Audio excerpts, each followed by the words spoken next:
नमस्कार. आपण बघत आहोत उप अधीक्षक भूमी अभिलेखा कार्यालय मेकर. या कार्यालयामध्ये आपण आलो असता आपल्याला असं लक्षात आले की हे कार्यालय आहे की कबाडखाना एखादा. कारण या ठिकाणी कार्यालयामध्ये सर्वसामान्य नागरिक खेड्यापाडून येतात, परंतु अधीक्षक कार्यालयामध्ये कर्मचारी सुद्धा काही उपस्थित नसतात. आपण हे बघू शकता की या कार्यालयामध्ये हे पूर्ण नकाशे किंवा कागद कशा पद्धतीने पडलेले आहेत. इथे एकही कर्मचारी उपस्थित नाही. हे बघू शकता आपण पूर्णतः म्हणजे गहाळ स्थितीमध्ये पडलेले आहेत. हेच नाही तर उप अधीक्षक भूमी अभिलेखा यांचे कार्यालय मात्र बंद होते. याला कोंडा लावला होता, परंतु मात्र यांच्या खुर्चीला गरमी होऊ नये यासाठी मात्र यांच्या कार्यालयातील दिवा आणि पंखा चालू होता.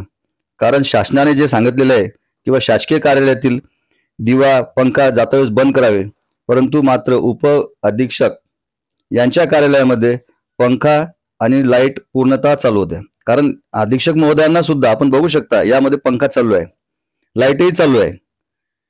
कारण खिडकी उघडी असल्यामुळे आम्ही खिडकीमधून शूटिंग घेतली आणि आपण बघू शकता अधीक्षक महोदयाची खुर्ची मात्र रिकामी आहे.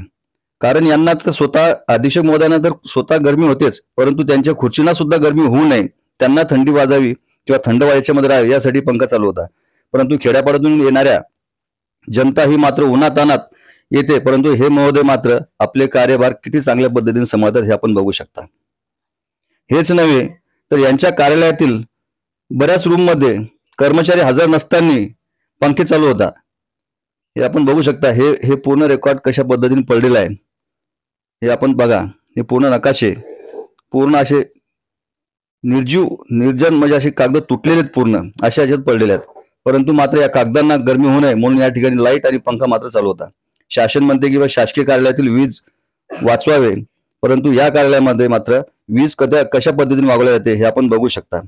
मात्र खेड्यापाड्यातून येणाऱ्या जनतेला गरमीमध्ये यायला लागते आणि ह्या उप अधीक्षक भूमी अभिलेख या कार्यालयामध्ये मात्र सगळं अपव्यय होत आहे. कर्मचारी वेळेवर हजर राहत नाही. कारण या ठिकाणी जर नक्कल काढायची असली तर बाहेरून काढा अशी म्हणतात. शब्द न्यूज साठी जमील पठाण, मेकर.